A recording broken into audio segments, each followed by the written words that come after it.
Thank you, Antia. Good afternoon, everyone. As you have heard, I'm Nicole Ashwood from the United Church in Jamaica and the Cayman Islands, where I serve as a minister of religion. I have been seconded to the World Council of Churches, where I now serve as a program executive for the just community of women and men. It is an honor to be here, and I thank you all for joining me. And it is my prayer that when we are done, we will find ourselves indeed mobilized and motivated to be agents of change. As a child growing up in Jamaica, I can't remember exactly when.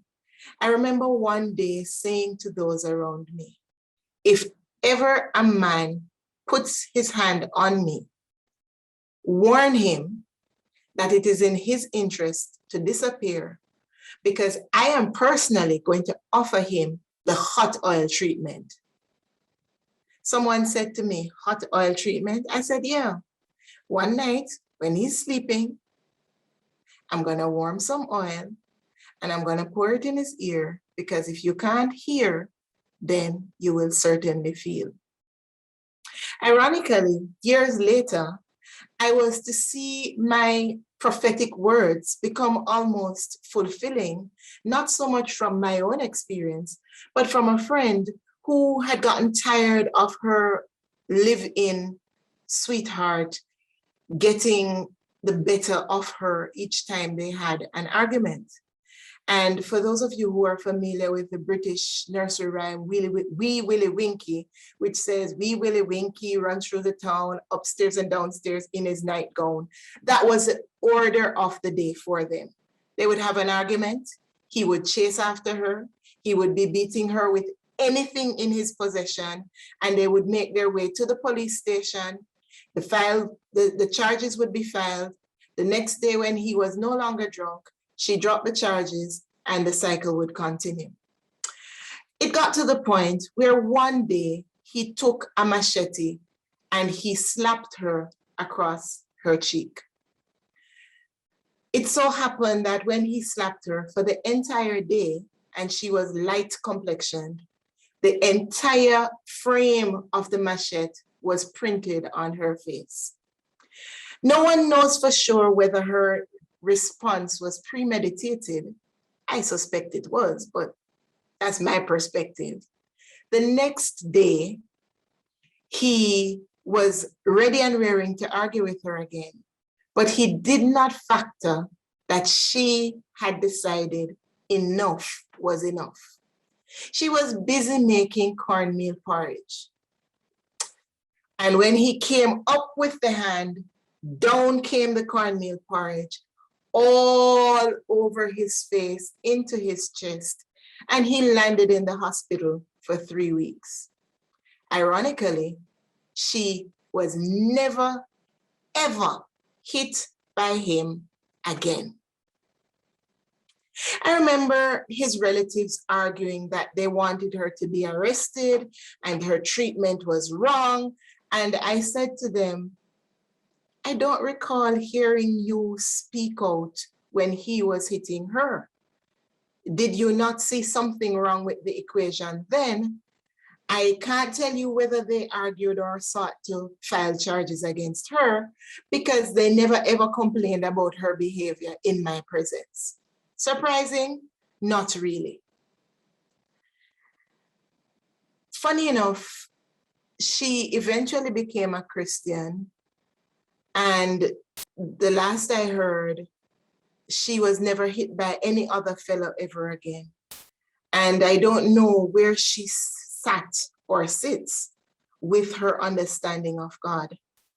As a pastor, and now as a full-time practicing practical theologian, far often I have heard women say, I am not interested in meeting your God, because your God condones me being hit. With that, I invite us to pause a while just before Benny shares the screen with us for us to begin our conversation. Let us pray. Open our eyes that we may see glimpses of truth you have established for each of us. Lord, we pray that by the end of this presentation, we will indeed be open to hearing and doing and living your word. And that as people who are called to nonviolence, we may find other ways of effecting your will and word in the lives of others. Be in my mouth, be in the words of my mouth, be in our hearts and the meditation of our hearts. In Jesus' name we pray. Amen. So, as we move to the next slide, we pause to consider that as theologians, our task is to help others see God, which for most of humanity requires that we make God in our image, because encountering God in the abstract creates a being that is not necessarily in touch with our own realities and context. When I made this comment, I was reflecting in particular on Genesis 16, verses 7 to 9 and 13, with Hagar's story. And I was also thinking of Exodus 33, 18 through 20. In Hagar's story, we are told that she was an Egyptian handmaiden working with and for Abram and Sarai. Abram, the servant of God, had been given the word that he would be fruitful and multiply, and that God through him would bless every nation. Years had come, years had gone, and nothing had happened. And so it was that the servant was handed over to Abram to be used as a possible mother of the children that Abram had been promised.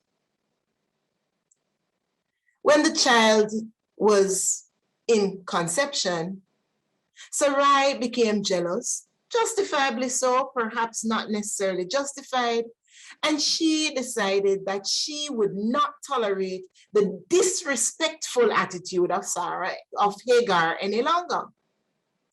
Hagar runs away, and in that process of running away, Hagar has an encounter with God through the angel of the Lord. And in verse 13 of Genesis chapter 16, Hagar names God El Rohi. You are the God who sees me in my situation. There may be, for many of us, a problematic with that text, but we will come to that in a wee bit. In the meantime, let us jump a few moments forward to Exodus, when it is the children of Israel who are bearing the brunt and the burden of degradation and slavery. And Moses meets God in the wilderness. And Moses says to God yet again, you have chosen the wrong man for the job, but since you have chosen to send me and I can't get out of it, you're gonna have to accompany me, and I need proof that you are with me. I want to see your glory. That was a problem, because in Exodus 33, verse 20, God says to Moses, I will cover your face and allow you to see my shadow, for no one can see God and live. How then do we as theologians, as people who are speaking of God and unpacking images and concepts of God for others, help others to see a God whom, should we see that God, we will die? Perhaps that was what motivated the writers or the interpreters of Genesis 1 to say that on the sixth day, God created humanity in God's own image and likeness. Male and female, God created them. One can see very easily that there is a sense in which we need to see God in the sense of whom we understand ourselves and God to be. And in that regard, We continue then to encounter God, not in the abstract as this invisible being somewhere in the sky, but rather we choose to see God in the daily, in the ordinary, but also in the unexpected where the divine occurs. Ontologically, Greek categories no longer provide the best vehicles to bear the burden of representing God to humanity. They tend to be very restricted, and they cannot do justice to the vastness and the mysteriousness of God, or the being that we have called God, whom we attempt to describe and define. Robert Dunlop, Imaging God in Christian Thought. We continue then to say, giving something a name makes it real. It is something that we can then be communicating about. But we understand that everything has a shadow, a less favorable and a not so visible aspect that is implicit in the name. Before we get to the implicit aspect of the shadow, we pause for a moment to think about what was said earlier by our communicator, who says that providing interpretation for some of the very concepts included in this webinar, in this session, required having the screen and the PowerPoint presentations available because some of the concepts are a bit abstract. And that is the reality about God. Many times we feel as though God is abstract and somewhere out there in the vastness and not here in our very present realities. We recall that Moses was invited to see God's shadow because seeing the fullness of God could result in death. Is it then that the shadow implicit in God's name could be the aspect of seeing God in all God's glory is too terrible for words? How do we imagine and image God to speak to our own fundamental aspects and understanding of God? I invite you to use the chat function to perhaps name a few of your own images and naming of God that speaks to your understanding of who God is and how God operates. You are welcome to use this chat now.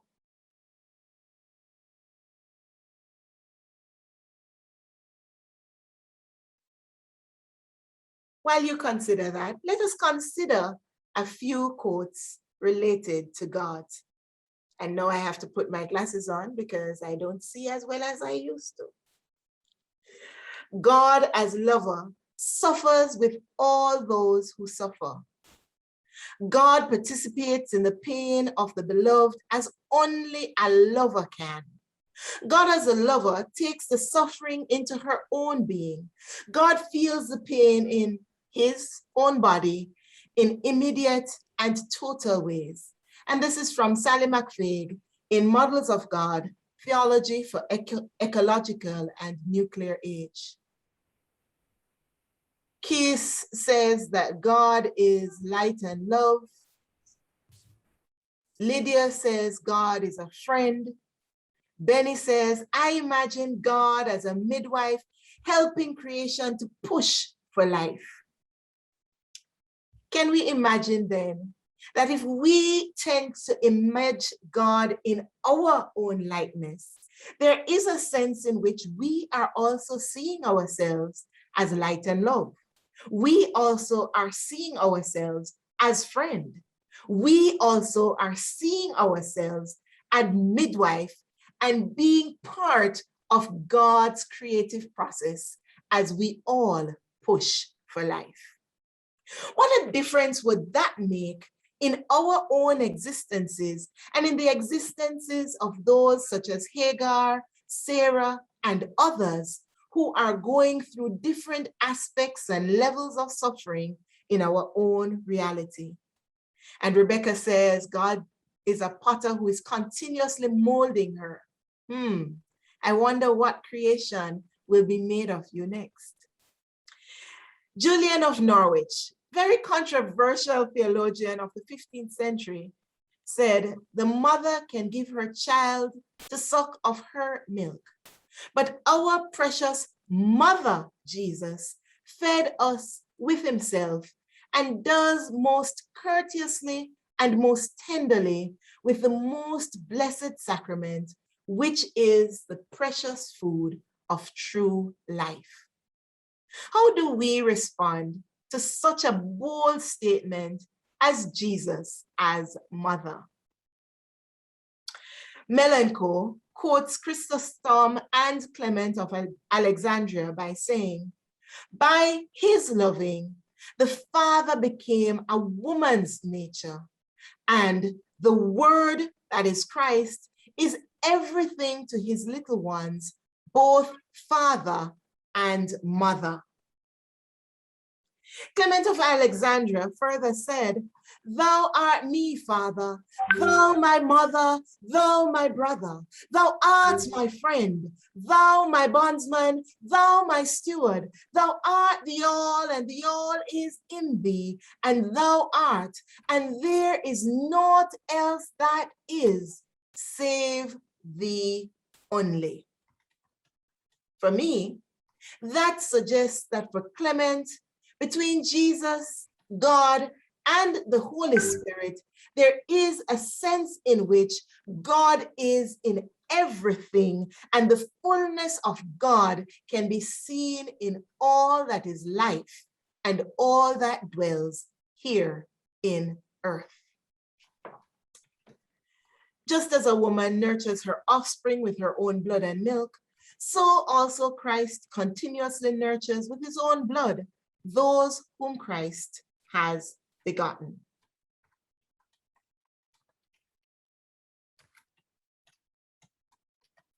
We have described how we understand God. What would we do if we were asked to give one name for God that encapsulates everything we see God to be? I invite us to unmute and one at a time, share our thoughts on one name for God.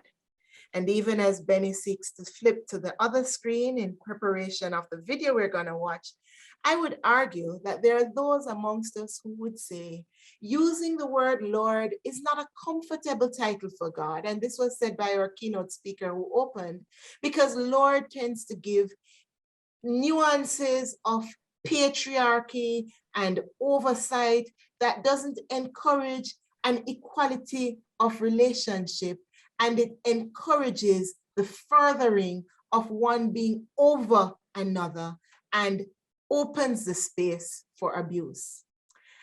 For myself, however, I enjoy using Lord because it reminds me, as one of my friends said in a t-shirt I was given recently, that God is God and I am not. So for me, God is Lord, Yahweh. Anyone else?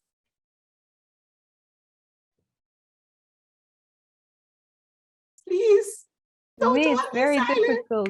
My immediate response would have been, that's impossible to find one word. That's why I would only refer to God to leave up that open space of imagining. There you go.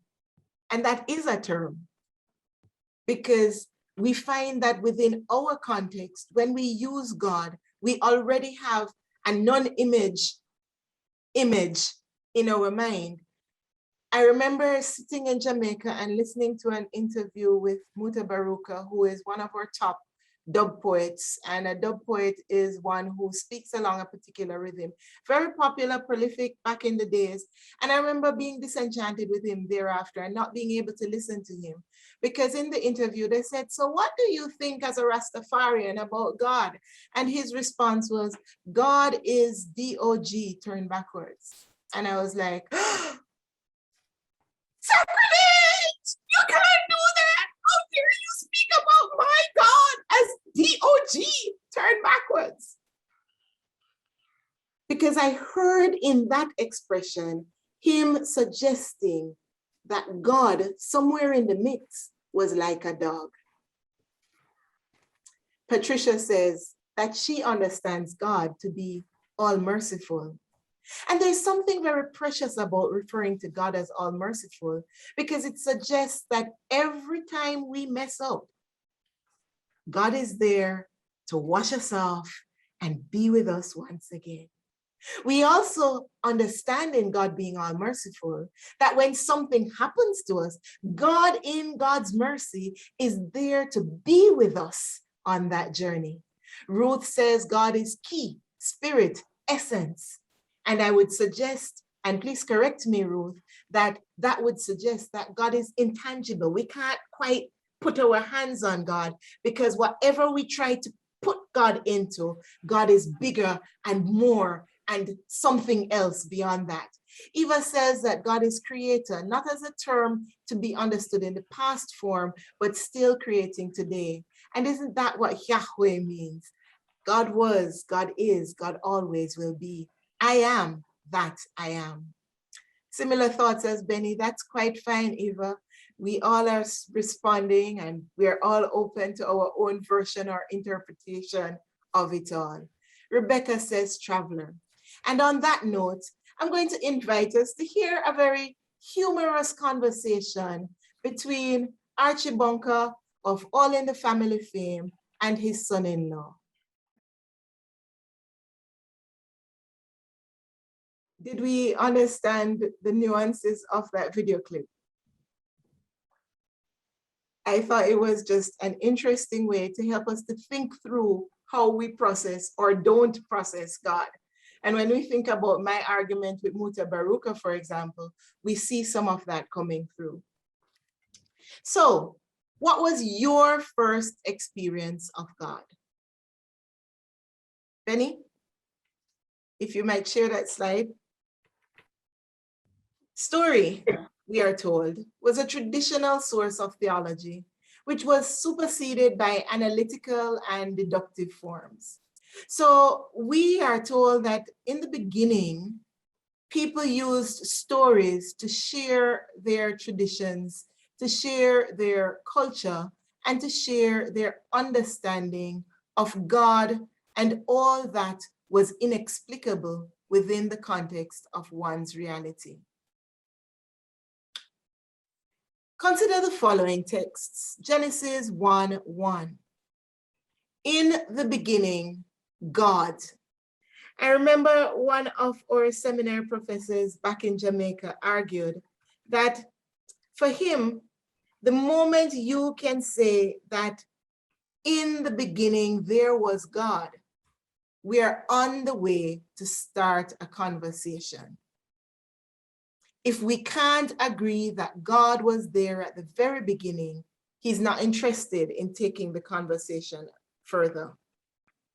We go then to Genesis 16, 7 through 16, which I summarized earlier, and that's the story of Abram, Sarai, and Hagar.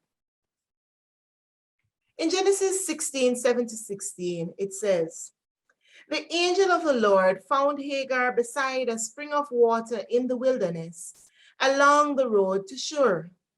The angel said to her, Hagar, Sarai's servant, where have you come from and where are you going? I'm running away from my mistress Sarai, she replied. The angel of the Lord said, return to your mistress and submit to her authority. Then he added, I will give you more descendants than you can count. He also said, you are now pregnant and will give birth to a son. You're to name him Ishmael, which means God hears. For the Lord has heard your cry of distress. This son of yours will be a wild man, as untamed as a wild donkey. He will raise his fist against everyone, and everyone will be against him. Yes, he will live in open hostility against all his relatives. Thereafter, Hagar used another name to refer to the Lord who had spoken to her. She said, You are the Lord who sees me. She also said, have I truly seen the one who sees me? So that well was named Beer Lahai Roi, which means well of the living God, the living one, who sees me. It can still be found between Kadesh and Bered. So Hagar gave Abram a son, and Abram named him Ishmael. Abram was 86 years old when Ishmael was born. How do we respond to this text when it gives the impression that it is Sarai whom Hagar is running away from? How do we respond to this text when it is God or the angel of God who says to Hagar, go back and live in the situation of abuse?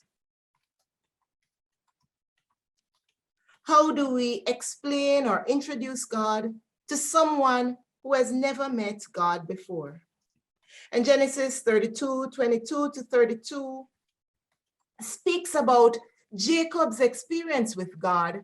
And he sees this ladder going up to heaven, and not the ladder going up to heaven. He's having this argument with this angel or this man or this beast.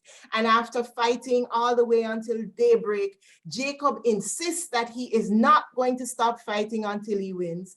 And the other person against whom he's fighting says, let me go. And Jacob says, this fight we're having doesn't seem natural. I am so not letting you go until you give me a blessing.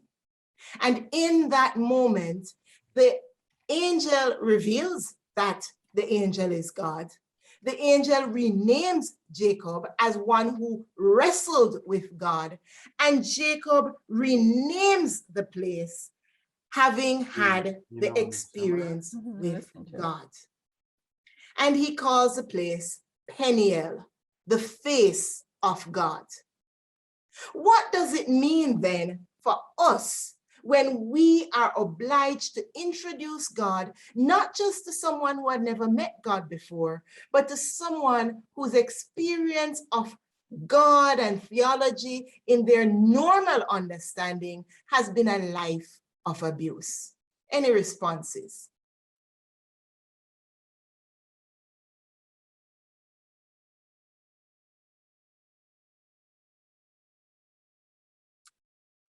You see, friends, colleagues, and I am watching the chat for your response.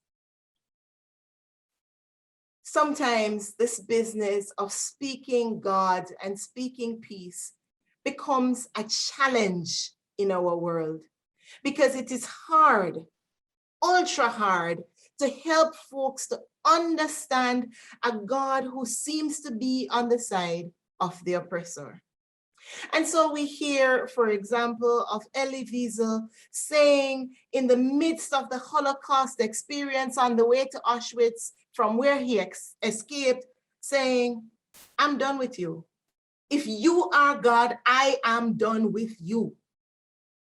If you are who you say you are, if you are this great Jewish God who is supposed to be looking out for the less fortunate, who is supposed to have a special and preferential treatment for the Jews, I have nothing to do with you. And in the book Night, it is said that he spat in the air, and I basically understood that to mean that he was spitting in God's face.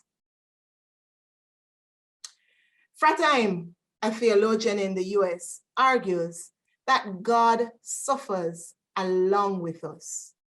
Is that the picture that we normally portray of God, as people of peace, as people of faith, as people who are living amongst others who are facing all kinds of abuse? So we think, for example, of the doctrine of discovery. And we think, for example, of last year and the years before, of the reign of Donald J. Trump within the context of the US presidency and experience. And there are those who argued that President Donald J. Trump was chosen by God and that he's a good Christian who is on his way to heaven for all that he has done. There are, however, those who sit on the other side of the fence and said, if President Donald J. Trump is a man of God, a man after God's own heart, then I want nothing to do with him. But let's not pick on President Trump. Let's not pick on the people who were responsible in part for some of the fun of the Holocaust.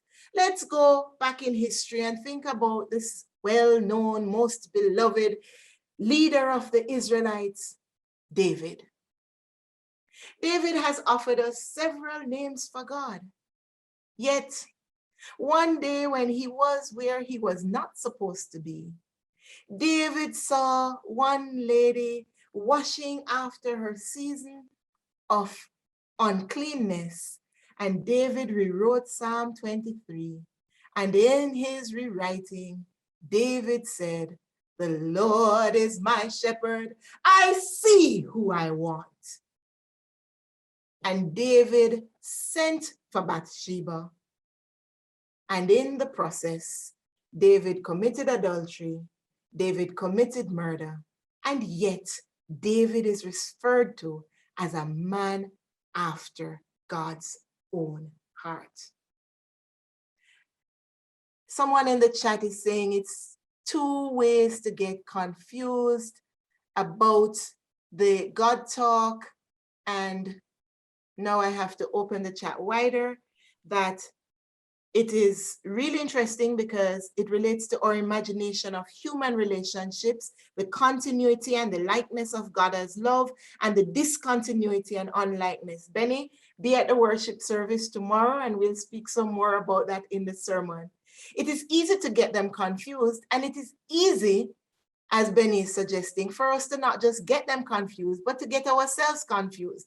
Because far often, like David, we get to the point where we think that if man sees God as man, then man, and I'm choosing my words very intentionally, then man is God.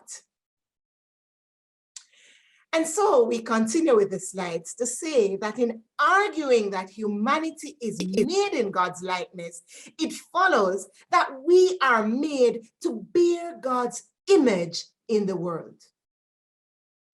Consider now the purpose of Genesis 1, encapsulated in the very famous, oft repeated, and since being here repeated, verses 26 to 28. God says, "Let us make humankind," that's you and me, "in our image." Who is the or in that conversation? And what is the image that we're looking at? According to or likeness, whose likeness? Because we're hearing about a plural conversation. And let them have dominion, rulership, not quite midrifing power, over the fish of the sea, already created, the birds of the air, already created, over the cattle, already created, over all the wild animals of the earth, already created, and over every creeping thing that creeps upon the earth. What I don't hear in that equation is over other human beings. So God created humankind in his, her image. In the image of God, he created them. Male and female, he created them. God blessed them, and God says to them, "Be fruitful and multiply. Fill the earth and subdue it, and have dominion over the fish of the sea, over the birds of the air, and over every living thing that moves upon the earth." I'm going to give us a minute, my time. So it might be 15 seconds, it might be 30 seconds, it might be a real minute. I'm going to give us a minute to absorb this text for a bit and to put in the chat the word or words that jump out at us. And as we put the word in the chat, say whether the word is a word of comfort or a word that disturbs.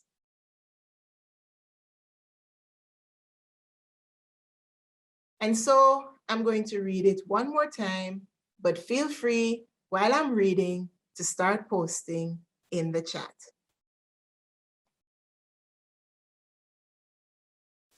Then God said, "Let us make humankind in our image, according to our likeness, and let them have dominion over the fish of the sea and over the birds of the air and over the cattle and over all the wild animals of the earth and over every creeping thing that creeps upon the earth." So God created humankind in his image. In the image of God, he created them. Male and female, he created them. God blessed them, and God said to them, "Be fruitful and multiply, fill the earth and subdue it, and have dominion over the fish of the sea, and over the birds of the air, and over every living thing that moves upon the earth."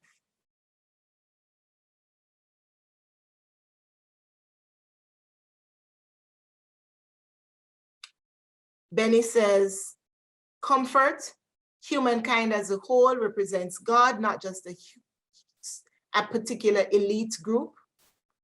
Trouble, dominion as mastery and domination.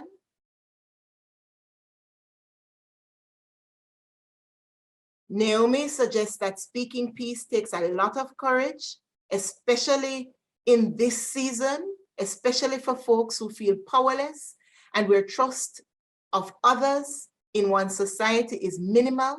So building communities where spaces help trust builds conditions where humankind can be at their best, the image of God to one another. Antia says that the dominion over creatures was dangerous for creation. Patricia says that dominion is responsibility to be as God to all that lives on the earth. Keith says that lordship or stewardship, dominion over or sharing with all creatures since the story of Noah tells us to save and not to extinguish all creatures. Lydia says that domination is mentioned several times here. Benny asks, why do animals not image God? Eva says, having dominion troubles me.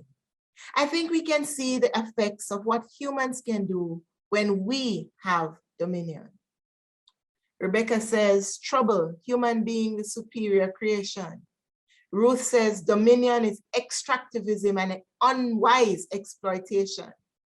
The story universalizes being human. What about the diversity of human experiences and ways for us to relate to the rest of creation? Indeed, all these are elements of trouble and at points in comfort.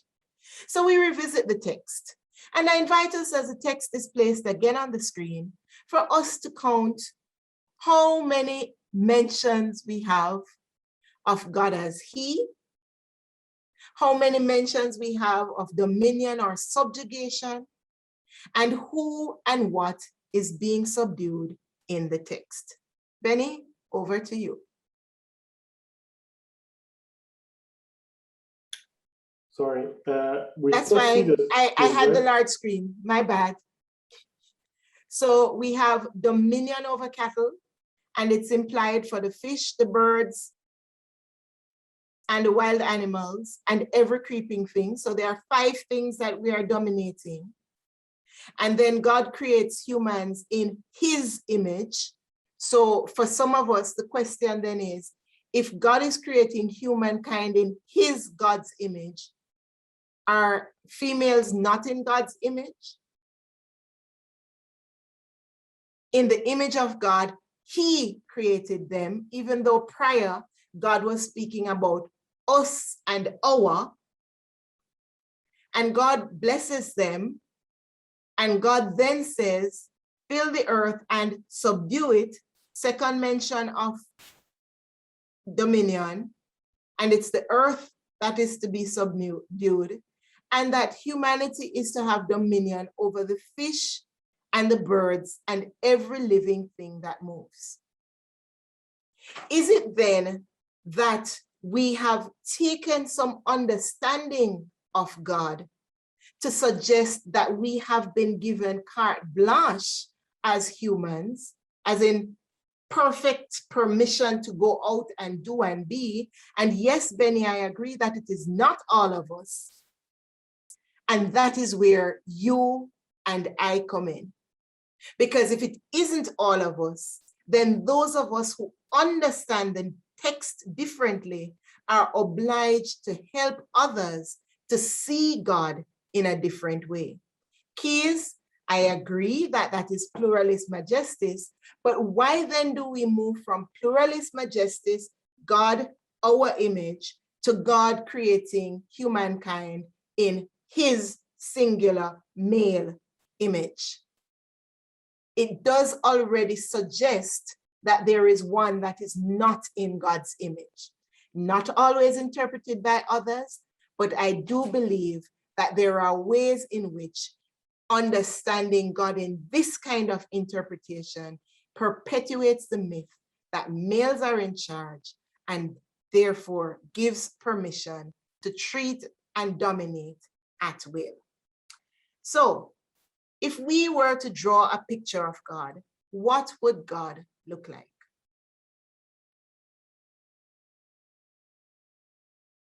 In the clip we watched before, Archie's son-in-law says maybe it could be that God was a chair. When we get in some of the Genesis and Old Testament texts, Hebrew text, Testament language, we find that Asherah, for example, is often associated with trees. And outside of the Christian understandings of God, especially in pluralistic traditions, especially amongst those who are animists, we often find many other interpretations of God that have literal images that one could see. We also recognize that in the names of God, we also hear images coming forward. So for example, a title, and I'm hearing Antia with her mention of Elohim as the name of God, apostrophe gods. We have El Shaddai, and one understanding of El Shaddai is the many-breasted one. And I have tried many a time to figure, what would a many-breasted God look like? And I gave up, and I started then to think about what is the outcome of a many-breasted God? If God is many-breasted, then it means there is food for all. And that brings us back to Julia of Norwich, who said, yes, Lydia, I did not see it in my own studies, but that was one of the images that I was taught back in the days when folks were helping me to understand that I am included in the understanding of God, because El Shaddai also means many-breasted. And I tell you the truth, I hang on to it, and I refuse to look for the possibility of it not being so, because it means that I'm still in the mix with the understanding of God within the Christian and Judaist traditions. Considering the following two cartoons.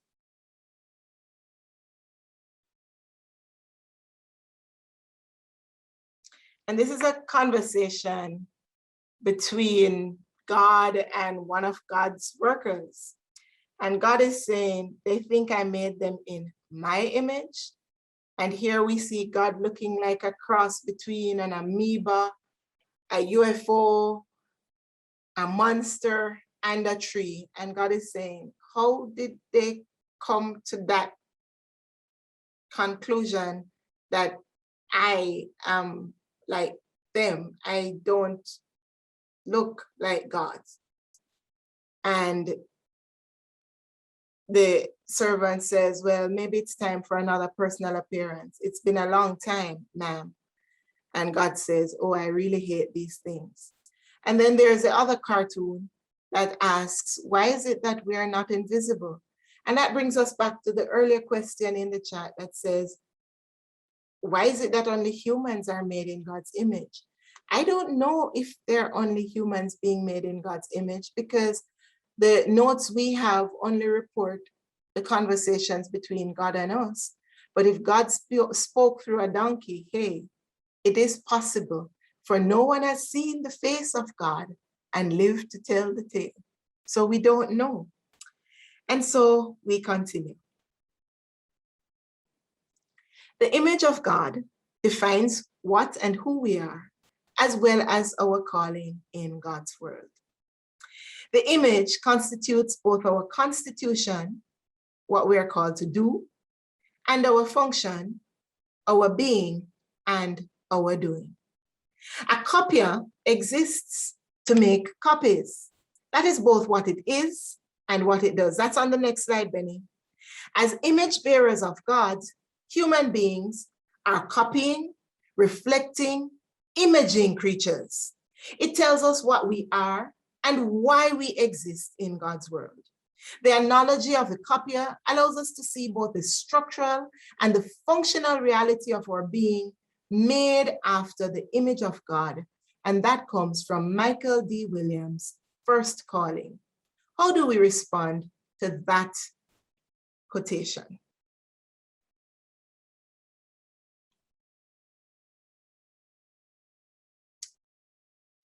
And then we are told in the following slide, God to most Africans is beyond morality.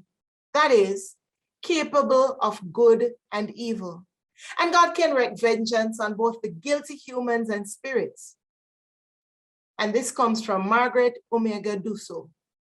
How then do we relate to a God who is solely masculine, who is generally perceived as European?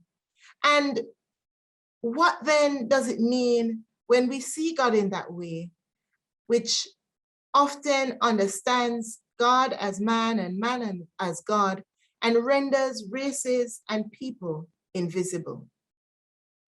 Interestingly, in the Bible, when God is depicted as female outside of the biblical norm, we usually see sexual connotations, and far often there is association with prostitutes and temple prostitutes for people to go in, because it's all connected to the concept of fertility, which again is part of the creative process. And Keith says, when a boy, I asked my father whether birds and butterflies go to heaven. He says they don't, because they have no soul. And Keith did not want to go to heaven for that. He became an ecologist and not a theologian. What if your father was wrong? What if your father is right? How do we then interpret God?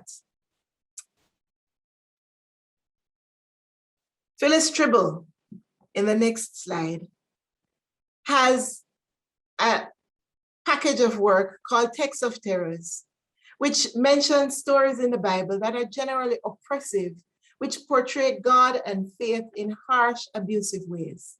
Interestingly enough, not every portrayal of God in the Bible is harsh and abusive, but the harsh and abusive ones help many to think that God is not worth worshiping, because a Christian God is abusive, is vindictive, and is jealous. What are the troubling images of God presented in the Bible for you? And how are they connected to patriarchy? What feminine images do you have of God? And how does it change your understanding of and your willingness to worship God?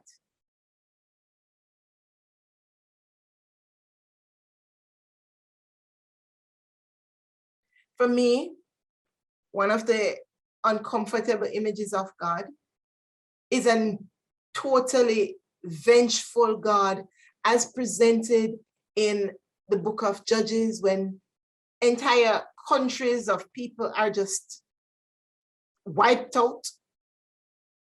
with no sense of understanding why, and it seems to be justified and approved of by God, all in the name of providing that promised land for Israelites. Anyone else? Do we have troubling images when we read about God in the Bible? Are they connected to patriarchy? I mean, in some prophetic literature, it's reflected on like the destruction of Israel or the destruction of Jerusalem in basically rape language, and God promising punish in the form of rape. So I think that's, for me, very troubling. Straight up, like God portrayed as a rapist. Thank you, Benny.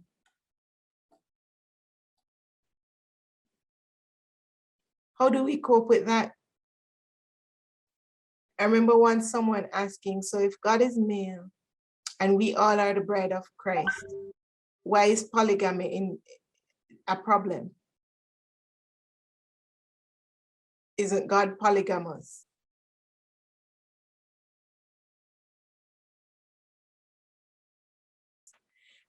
My question is not intended to make us uncomfortable, but it's to help us to realize that there are spaces in the biblical text where we may even quickly gloss over it because we don't want to deal with the troubling images that come to the fore in those conversations.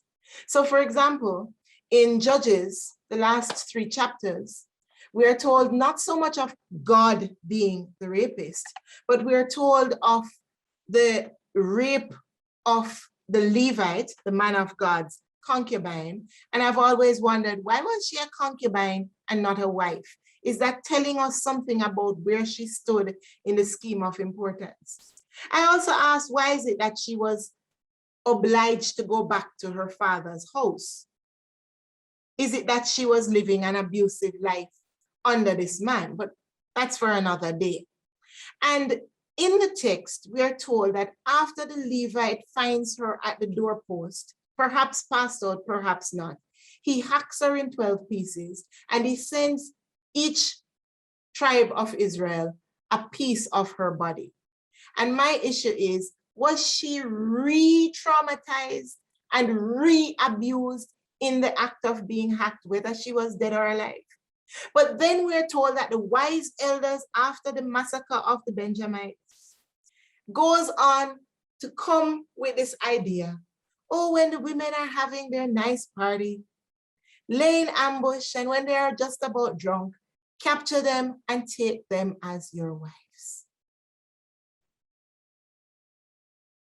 Someone has to interrogate those texts and invite a revisiting and a revisioning of how we understand God to be a God of justice. And many of my friends, one of whom is on the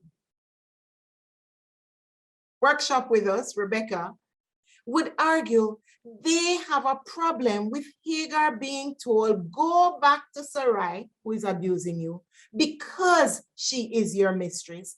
And there are those who would say they have a problem with the Hebrew pictures of God in God's glory, because far often it permits God to overlook acts of abuse.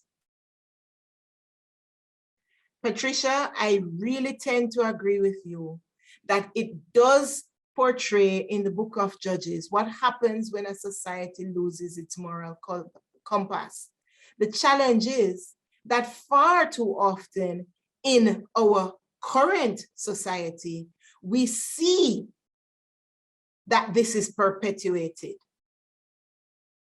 And Benny, yes, it is used to legitimize the centralization of power, but so too is it done in our present society to help people to continue in spaces of abuse.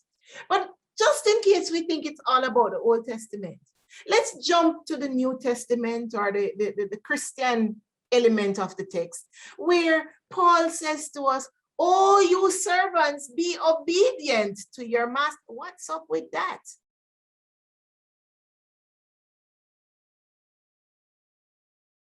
no requirement for the masters to take stock of what they are doing? And I would argue there is none until we get to the book of Philemon. And so it is, I would argue, that as Peace Church, there are texts that we might lift up to help folks to see that there be a balance. So going back to our slide, if we see God in each other, made in God's image, imaging God as ourselves, how then do we see and treat each other? Within the World Council of Churches, these are some of the issues which we have to wrestle with on a regular basis. We are a fellowship of 350 churches, and I kid you not, we are at every point of the spectrum on the gender debate. In fact, there are those in the debate who don't even wish to hear the word gender being included in the conversation. And for many who have experienced abuse, usually from males, but not only from males, it is argued that approximately 1 in 9 males is subject to abuse by a female or male. They are challenged by the notion of imaging God as male, more so as white male. In addressing sexual and gender-based violence, therefore, from a theological perspective, we must be careful that our depiction of God in both word and action communicates God's love and grace in positive ways. And so we get to our deeper conversations about one way in which the World Council addresses this through our campaign, Thursdays in Black.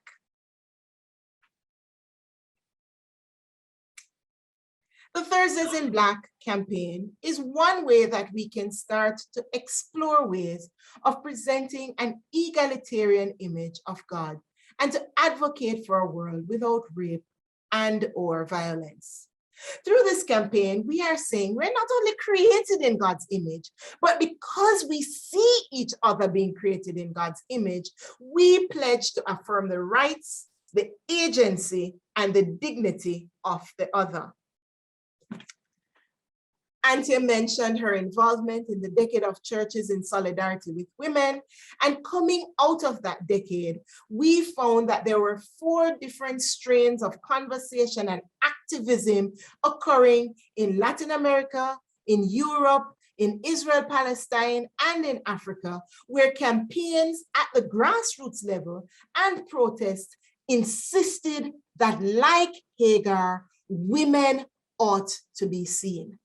They were no longer to be seen as objects, but they were to be seen as humans made in God's likeness and image. Women were demanding change from oppressive structures, often tied to patriarchy, and seeking to offer support and solidarity for women at risk.